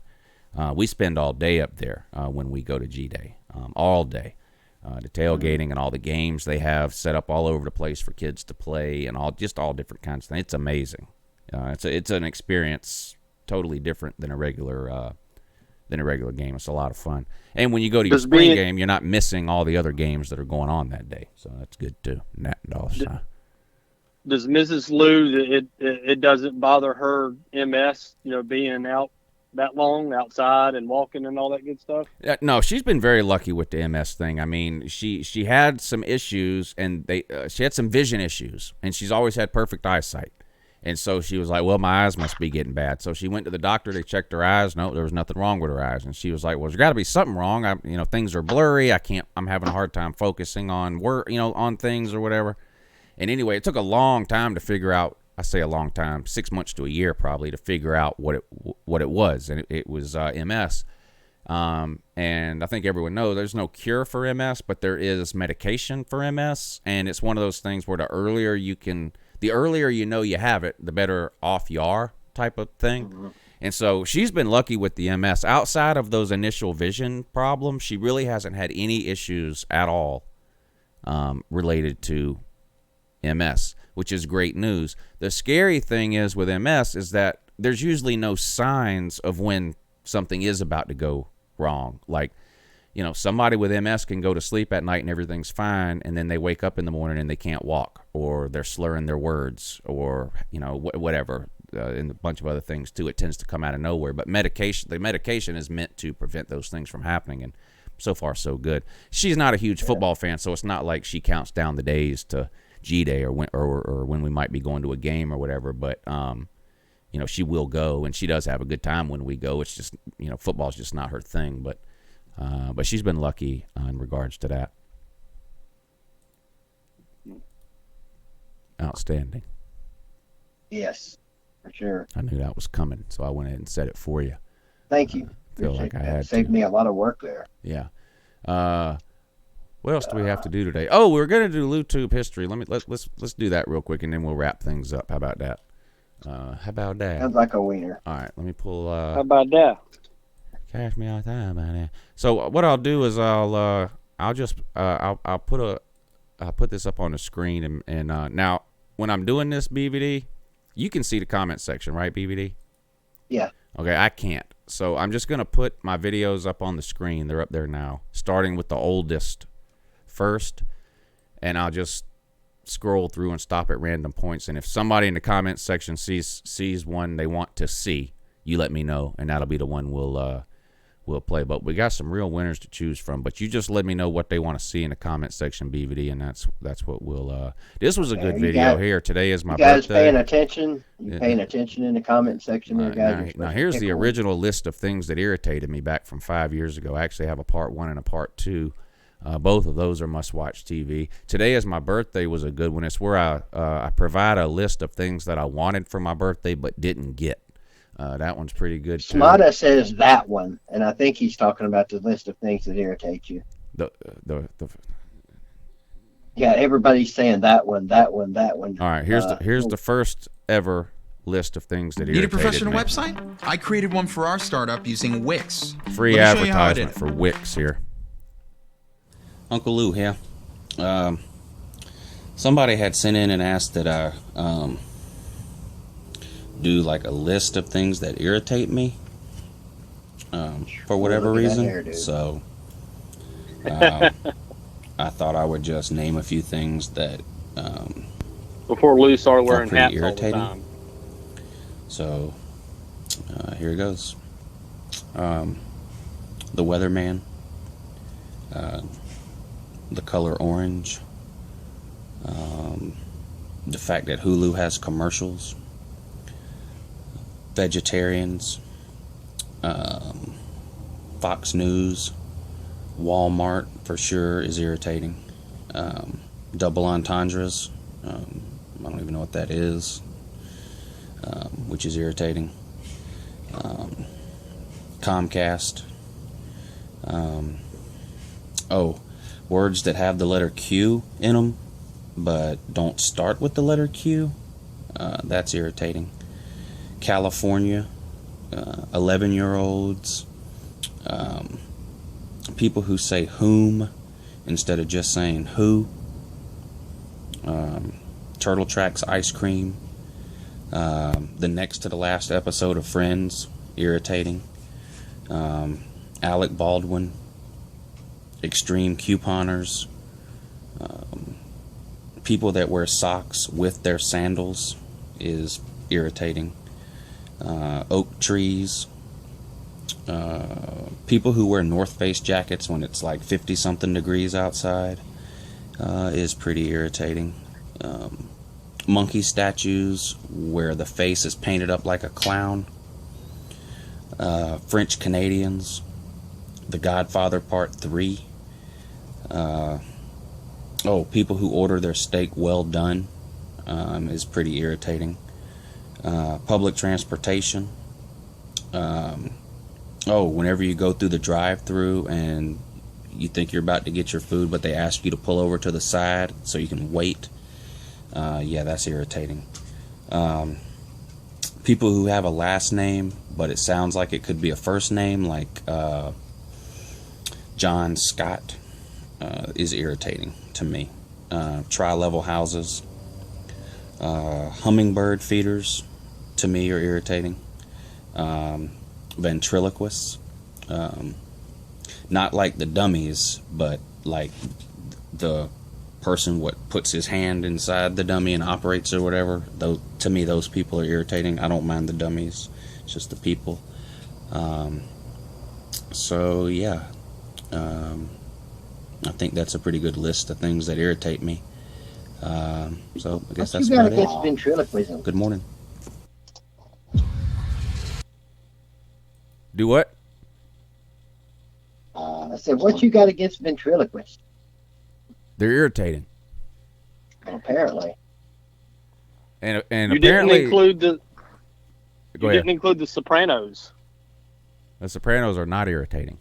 No, the ending, the one that where it just cut off. Oh yeah, that was irritating. That was very irritating. Well, that's why I have multiples of those videos. So that's just the first one I ever did. I think I've done a total of 4 of those. That's pretty. You didn't include the high pitched voice in that one, but that is pretty funny. Yeah. I missed the Pee Wee Herman intro. That was You that's hilarious. know what's irritating is about my first 2 years worth of videos. That's irritating. You have to have a special, like, comedy, niche to find it entertaining. Like, I like Tom Green as a comedian. I think he's hilarious. Yeah. But not everybody, not everybody likes that type of humor. Some people would say he's irritating. What year was this video, Lou? What? What year was that video? Say he's irritating. That was May of 2014. So apparently you've had a problem with pulling forward for some time now. I was going to say apparently that's been something that's been irking me for quite some time. Yeah. I actually can remember another video that I made around this same time. I didn't film myself telling the people no, but I happened to go through a drive-through one day. This was when I was doing that job that me and Carter talk about all the time, where I was trashing out houses and stuff like that for the banks. And I had a pull-behind trailer, and I went through the drive-through one day with a pull-behind trailer, and they asked me to pull into the spot and wait. And I went off on them. Yeah. How do you expect me to do that with this trailer? Blah, blah, blah. Plus, I'm too busy and important. And I went through the whole thing. And I ended up doing a video later that day or the next day telling that story. I didn't film the encounter like I did a few weeks ago. But, yeah, I've had an issue with that, I guess, for quite some time. Lou, do you remember the first time somebody asked you to pull over to get your food? What was your reaction like then? Was it shock or just No, I used to do it, I'm sure. I mean, I don't remember the first. I mean, they've been doing that forever, asking people to pull up and wait. So I used to just do it without even thinking, because I just thought I thought you had to. But then I just remember one day it just dawned on me, like, I don't have to pull up and wait. And like I said, because a lot of people got mad at me for that video, I don't refuse to pull up every single time. It depends on the circumstances. If I have a pull-behind trailer, I can't pull up. If I pull up, my trailer is sitting at the window. If I pull into the spot, my trailer is blocking the flow of traffic around the drive-through window. Clearly, I'm not pulling up in that situation. If there's no one behind me waiting, I'm not pulling up. I'm not. Why? There's no one behind me. I'm not pulling up and waiting.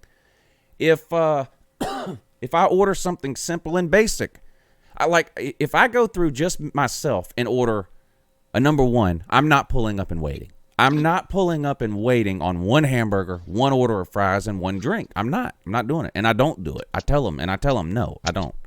If I go through and order 20 hamburgers because I'm buying something for Lou Jr.'s soccer team or something, yes, I will pull up and wait. I'm not an asshole about it. I will pull up and wait. I pull up if I feel like I should. That's how that goes. I'm the master of my own domain. So make no mistake about it. So of course I did have to take that McDonald's video down, but still. I was going to say, technically, McDonald's drive-thru is not your domain. Yeah, they sent me a cease and desist letter. Really? Did they? First, the employee messaged me on my Uncle Lou Facebook page and asked me to take the video down. So they actually found that video and told you to do that. Yeah, I said why. I asked her why. She said she didn't want to be on YouTube. And I said, I understand. I said, but, you know, I'm not taking the video down. It wasn't, the video is not intended to make it look as though you're doing anything wrong. I even say this, you know, this is what they're told to do type of thing. I said, but no, I'm not taking the video down. A couple of days later, I got an email from the manager of that store asking me to take the video down because she was being harassed. And she's the second lady in the video. The first regular worker asked me to pull up. It's the same situation every time. I say no. They look like they just saw Bigfoot. They close the window, and then the manager always comes to the window and says the same thing, like she doesn't know I'm going to say no. You know, sir, if you could just and so that was the second lady in the video, and she asked me to take it down. I told her no. I said I will blur the faces out. That's the extent of what I'll do. I will go back in and I will blur your face and the other employee's face out so that you're not recognizable, but I'm not taking the video down. And she said that was fine. And that's what I did. And then about a week later, I got an email from McDonald's. The corporate office? Signed by a lawyer. And it just wasn't worth it at that point. So I actually still have it. It's not deleted or anything, but it is on private. So if there was ever a reason I wanted to republish it or whatever, I could. But the thing is, how many other videos of something negative about McDonald's are floating around on YouTube and they don't do that's the anything thing. about, I don't think that legally I could be made to take that video down. No, I don't think I could be forced to take it down, but is a McDonald's video with 5,000 views worth me spending a couple of $1,000s on a lawyer? No. No, that's right. You know, if that video had 5 million views and my channel had 5 million subscribers, yes, I would tell her no, or I wouldn't tell her anything. I would have my lawyer send a letter back or something, but it just wasn't. In this particular situation, it just wasn't worth it. You have to pick your battles. I was just going to say, speaking of, somebody complaining, to you about, like the McDonald's in this situation. Y'all didn't tell the story the other day with your wife on about, did somebody really call her work complaining about you? Did that really happen? No. No one's ever called my wife's job. I don't think okay. so. Did I say that? I thought in the past you had said something referring to somebody. No, someone called my kid's school. That happened. Oh, that's what it was. Okay. Wow. That happened. I mean, I've had people threaten to do, this or this to your wife and to your kids, and usually it's just idle threats. And this isn't anything to do with the recent troll activity either. This was years ago, actually. This was during Mark Rick's last year. Jesus. Yeah. Wow. So. And then did somebody in a rap song? Did somebody in a rap song actually shout you out? Was that real? No. That's they say Uncle Luke in that song. Talking about Two Live Crew. No, talking about what's the guy's name? What's that rapper's name? Luke. Shit. Used to I know who you're talking about. Your parents wouldn't let you listen to him. What was his name? Yeah. Luke something or whatever. There's a more recent rap song it sounds like they're saying Uncle Luke. Well, that's what he's talking. It's not a Luke. It's not a Two Live Crew song. It's a rapper talking about Two Live Crew. Okay. And they refer to Luke, the guy from Two Live Crew, as Uncle Luke. Gotcha. In the song. Do I have it pulled up here? I have a stinger that has it in there. Let me. I'll add it real quick. But another one, Lou, that you were talking about a guy that came up to you at your son's soccer practice that had threatened to hurt you or fight you or whatever. Yeah. That guy, I had the thought that guy could be the one that was on that video that you play sometimes where you say, so you be careful who you mouth off to, jerk off. Oh, Couch Coach. Couch Coach. No, I don't. He doesn't live. He lives in Athens, I think, actually. Yeah. Was he really mad, or was that just a No, video? no, he was legit mad. He was Wow. legit. He had a YouTube channel, and I was always nice to him about it. I would promote his channel or whatever, try to get people to go over there or whatever. And I was friends with him on Facebook too. And he came on my personal Facebook page one day and started bad-mouthing my YouTube channel, which makes no sense, especially if you have a YouTube channel that 2 people are watching. I don't know what he was thinking when he did that. So I made some comments back to him about his YouTube channel, since that's what he, I thought that's what he wanted to do, And this is something that happens to me on a daily basis. People will come to my personal Facebook page and say some of the craziest. They'll come to my Facebook page, post my mugshot on my Facebook, because they're mad about something football related. So they'll come to my personal Facebook page, post my mugshot, say something about my kids or my wife or whatever. So of course, the first thing I do, I go to their Facebook page, and I return the favor. Then they get mad. Oh, look at it, it's talking about face. I can't believe you would type that on my Facebook page. But you're on my page. So anyway, that's what happened with this guy. He came on my Facebook page and started running his mouth about my YouTube channel. I made some comments back to him about his YouTube channel. It pissed him off, and then he made that video. And that was the last video he ever made.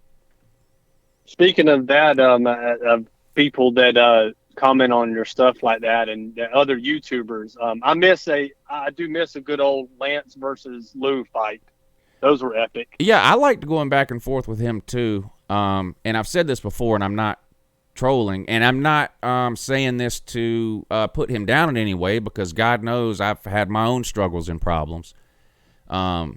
But Lance has some serious problems that are currently afflicting him, and I didn't feel good giving him that kind of attention. I legitimately think Lance needs some help, and I didn't feel good sort of promoting him and having him on my channel, because he was always in that state every time he would come on.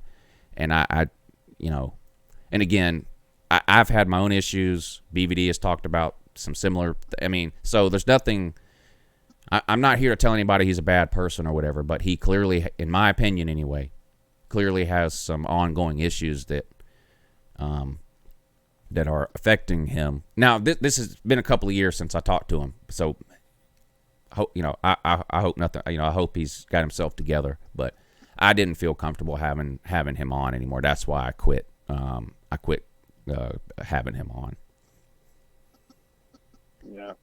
Yeah, I can't hardly understand him. He just when he talks, it's just you can tell that there's something going on there. I don't know. It sounds weird. Here's the little clip of that rapper where it sounds like he says Uncle Lou, but if you listen, you can hear he says Uncle Luke. Here it comes. Here it comes. I promise. In the 305, bitches treat me like I'm Uncle Luke. He says something like, in the 305, people treat me like I'm Uncle Luke. And I guess 305 is the Miami area code. Mm-hmm. So, yeah. Somebody called into Paul Feinbaum one time. I think it was a Miami fan. And on about how the U is back and, this and this. And bringing it back to the glory days, like when Uncle Luke was there or something like that. And I must have got 1,000 text messages and Facebook messages and everything else from people saying, somebody just called Paul Feinbaum and was talking about Miami Hurricanes and then was saying something about Uncle Lou. And I was like, huh? I couldn't figure it out. And anyway, I listened to the podcast, and they talking about Uncle Luke, and so people just get confused sometimes. It does sound like that. So anyway, time to wrap it up for today. It's almost 10 o'clock. So Creeping Death X81. Man, you did amazing. Thank you, sir. Yeah, it was good having you on. I appreciate you taking the time to do it. Yes, sir. We'd love to have you on again. Yeah, next time Don't come on next time unless you bring Lars and Kirk with you, or Kirk and James. That would be great Lars. too. Well, dude, James is in rehab, so I don't know about that now. And Lars is an asshole. Yeah. Don't bring him on. I don't Yeah, have any don't interest in bring talking to him. So Lars will want some of the 23 cents. yes, he will. The Napster thing didn't exactly put Lars in a good light, did it? No. His drumming sucks. That's what put him in a bad light. Oh, man. Yeah, you guys have a good one. I'm gonna hop off here. This fucking chainsaw crew across the street's driving me batty. But good talking to you, Cleve. Good job today, man. Lou. I'll talk to you later, Lou, and you guys in the comment section. Appreciate all you guys do. Appreciate the PayPals today. You guys have a great Thursday, and we'll see you manana. All right, guys. I'll talk to y'all later. dude. Yeah, Cleve joining us this morning for his first time on the show. Creeping Death, man. Scary. But yeah, so if you happen to see Creeping Death in the comment section, that's our good buddy Cleve there, calling a Georgia fan from Southwest Georgia. So it was good to have him on. It's his first time being on the show. I'm friends with him on Facebook, so I've gotten to know him a little bit through there, but good to hear from him this morning.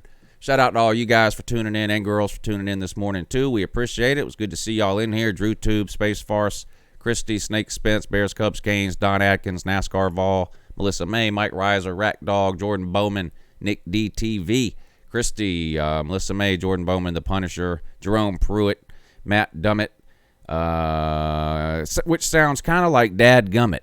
Dad Gummit, Matt Dummett, Dad Gummit. Yep. Bartholomew, good morning to you, sir. Thank you for tuning in. The Glitter Gator, appreciate all of y'all tuning in. Shout out to everybody like BBD mentioned for supporting the show through that PayPal link. I've hit everything. I've hit all the qualifications to get this second channel monetized, but YouTube is down to like 25% workforce. So normally I think it only takes a week or two for them to turn on monetization once you hit the benchmarks. But they've got a message when I go to look at that now that pops up and tells me this is going to take longer than normal because we're down to 25% of our workforce. So the super chat will be back soon. I know that's a lot easier and a lot more convenient, so I'll turn that on as soon as I can. But I do appreciate those of you that took the time to click that PayPal link. Me and BBD both really appreciate that. So Slim Shady Canes, Brian Byack, and Chris C., thank y'all very, very much. We appreciate it. All right, that's going to do it for today. Don't forget the live show tonight at 10 p.m. Call-in show, Uncle Lou After Dark. We do that every Tuesday and Thursday night right here on the live channel, Uncle Lou on LouTube. The first channel, of course, is still up and running. I just that's going to be just for uploaded videos now. All the live shows are going to be on this second channel. So we'll be back here for the morning show tomorrow morning at 8 with our good buddy Bad Dog. So we'll talk some NFL tomorrow for sure. We'll talk some draft, that kind of thing. I think it's tomorrow, isn't he? I better look before I say that. Yeah, he's coming on tomorrow. So he's always fun to have on. So that'll be a good show tomorrow, too. So, yeah, appreciate all y'all tuning in. Hopefully I'll see you tonight at 10 p.m. for the call-in show. Have a good morning, if you can. And I'm pretty sure that you can. Look at this